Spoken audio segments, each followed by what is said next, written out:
Greece is a nation that adores football, even if they haven't experienced a lot of success on the international stage. Their domestic leagues are highly competitive and host quite a few legendary clubs, which regularly cause upsets in continental competitions. The most decorated Greek club, Olympiakos, added the first European title to their cabinet by winning the Conference League last season. There is no doubt that football is the most popular sport in the country, and the fans are very passionate. But the national team has always struggled to reach the biggest stages, often failing to qualify for major international tournaments. In fact, before 2004, Greece had only qualified for two major tournaments, the World Cup in 1994 and the Euros back in 1980. A shift in increased national focus towards football in 2001 led to the appointment of Otto Rehhagel as the national team manager. They subsequently qualified for the Euro 2004 tournament, which was held in Portugal that year. Greece came into that tournament as one of the weakest sides on paper, with Latvia the only team that could be considered worse than them. This was also debatable. They weren't given any serious contention, with giants like France, Portugal and Italy expected to pave through till the end. This period also coincided with extremely defensive tactics being branded as anti-football, and the media running narratives about how only attacking football deserves to win titles. But how the Euros unfolded in 2004 was an unexpected surprise that no one saw coming, not even the Greeks. Let's take a look at how one of the greatest tournaments in football history ended up with the most unlikely of champions. It's over! It is over! The ultimate outsiders at the start of the tournament. The champions of Europe are Greece!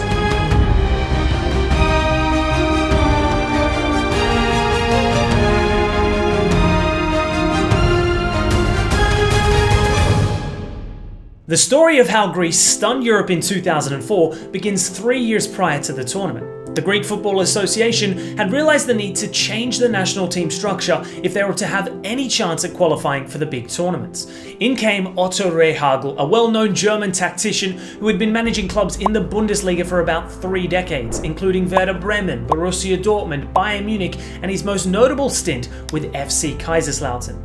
Before taking over the Greece job in 2001, Rehhagel had managed to get Kaiserslautern promoted to the first division in the 1996-97 season, followed by winning the Bundesliga title the very next year in 97-98. The very first agenda he set up at the national camp was to put the nation above domestic club rivalries. The Greek clubs back then had fierce rivalries, and this flowed over when players from different clubs would have to play in the same team. Rehhagel refused to deem this acceptable, and thus a new philosophy of Greece first was born in 2001. Remember that iconic Beckham stoppage time free kick that raised the roof at Old Trafford? That came against Greece in a World Cup qualifier, barely a couple of months into Otto Rehhagel's reign.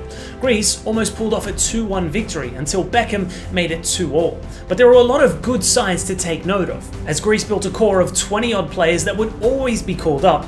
Instead of new experiments in every new match, the players grew close and there was an instinctive understanding between them. Only a couple of new players would be brought in at a time to check where they stood. They managed to get past the qualifying stages without too much trouble, beating Spain on the way and building up a 15-game unbeaten streak. But this striking form didn't fool anyone into believing that Greece would be a serious threat. In fact, qualifying for the Euros itself was considered a massive step within Greece. Their only goal before the tournament was to win a single match, as the previous two squads had failed to do that. But that's enough about Greece for now. Let's see how the Euros 2004 tournament played out in Portugal.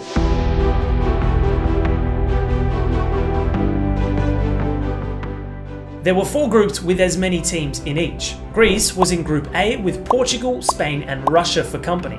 Group B had France and England as the favourites to top, and 2 other notable contenders in the remaining 2 groups were Germany, Czechia, Italy and Sweden. The very first match for Greece was a daunting one against tournament hosts Portugal. After the Greeks took a surprising 6th-minute lead, their compact defending didn't allow for any serious threat from a stellar Portugal attack. Cristiano Ronaldo was subbed in at half-time, and the inexperienced prodigy gave away a penalty just 6 minutes into the second half. Bárcenas struck the second goal from the spot, and they continued to defend deep into their box. Ronaldo managed a stoppage-time consolation goal as he headed Luis Figo's corner into the back of the net. But Greece had not only stunned the host, but themselves as well. Suddenly, the Greek squad had already achieved what was considered a historic victory on the very first match day.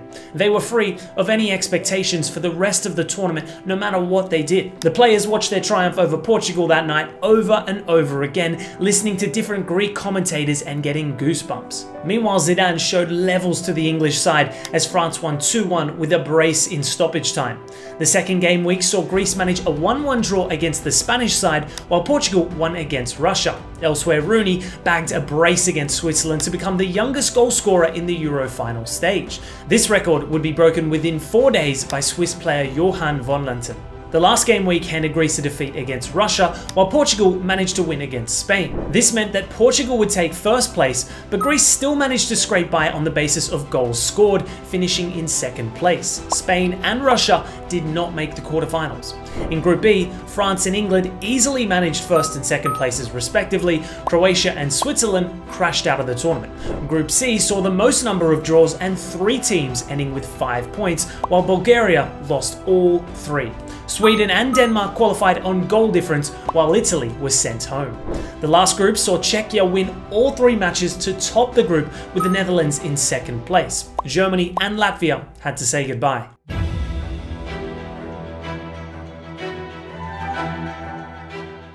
The quarterfinals saw iconic moments and big upsets, as the biggest surprise came when France was knocked out. But the first tie between Portugal and England gave us a nail-biting viewing beyond the stipulated 120 minutes. Probably the most well-matched tie up in the quarters, English fans were excited to watch what Rooney and Owen's partnership could conjure up front. Owen gave them an early lead after an artful finish in the 3rd minute, but their hopes of watching their sensational teenager was short-lived, as Rooney had to be taken off in the 27th minute after a horrific leg-breaking injury. The game had quite a few exhilarating moments, but the score remained in England's favour with 10 minutes left to play. Helder Postiga headed home an 83rd minute equaliser, which led to the match going into extra time. The adrenaline was still not over, as Rui Costa's 110th minute strike from outside the box got one of the loudest cheers from the home crowd that day. But barely 5 minutes later, the cheers turned into groans as Frank Lampard managed to equalise for England. Penalties were up next. Beckham ran up for the first penalty kick of the game, only to uncharacteristically send it into the sky. He immediately turned around to blame an uneven spot on the ground, a technique often employed after such high-profile misses. After a few penalties went in, Rui Costa also managed to put his effort off target. Both teams were now level. It reached the sudden death stage, and as the score was level at 5-5, Vasil's effort for England was saved by Ricardo. Ricardo then took the subsequent penalty and sent Portugal through to the semi-finals. In the France versus Greece tie-up, the French squad was considered to be the clear favourites. Their 4 attackers up front were Zidane, Pires, Henry and Trezeguet. But this firepower couldn't manage to get past an extremely determined Greek defence.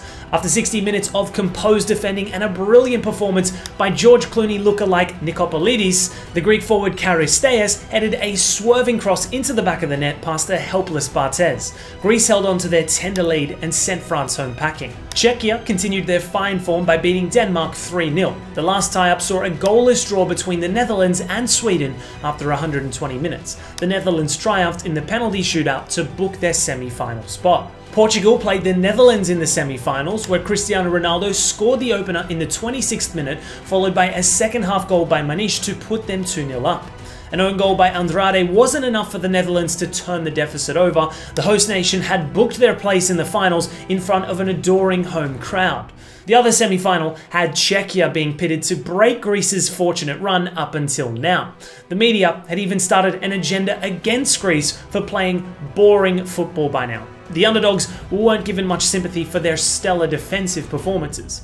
The match was goalless by the end of 90 minutes leading into extra time. The Greeks had decided to sit back and tire out opposing players, with most of their threat coming from set pieces. The first half of extra time saw a 1-minute addition where Greece swung a corner that was met by centre-back Delas. The header went in, and what followed were wild celebrations from the Greek side. Rehhagel was in fact the only one suppressing his excitement and asking his players to keep their composure for the last 15 minutes. Greece managed to hold on and booked their place in the final against Portugal.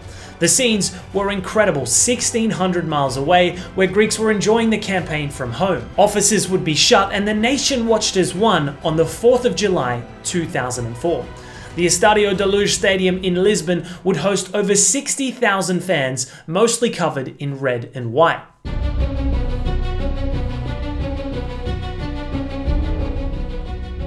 The Euro 2004 tournament had come full circle, as the opening game of the tournament was to be replayed in the final. Greece hoped for a repeat of history, while the Portuguese yearned for their first Euro title.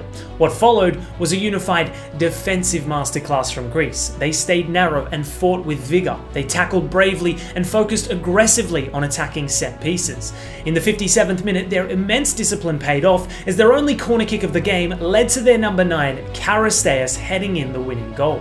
The celebrations that followed were truly emotional, as the Greeks ran around the pitch while some burst into tears. They lifted the trophy, the happiest bunch of people in the world, for a brief moment.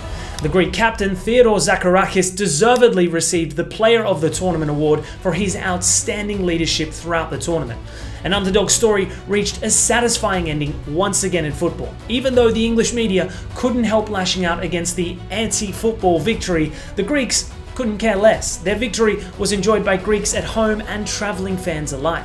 Rehhagel led Greece to their most successful era from 2001 till 2010, where they further went on to participate in the Euro 2008 tournament as well as the World Cup in 2010. Both ended in group stage exits, and Otto announced his retirement shortly after, but his reign would be remembered forever. A film was released in 2021 titled King Otto, depicting his historic heights with Greece. A quote from the initial line of the film says, "Tell me, O Muse, of that ingenious hero that travelled far and wide." So is Greece's campaign the biggest underdog story in international football history? Can you think of another? Let us know in the comments below.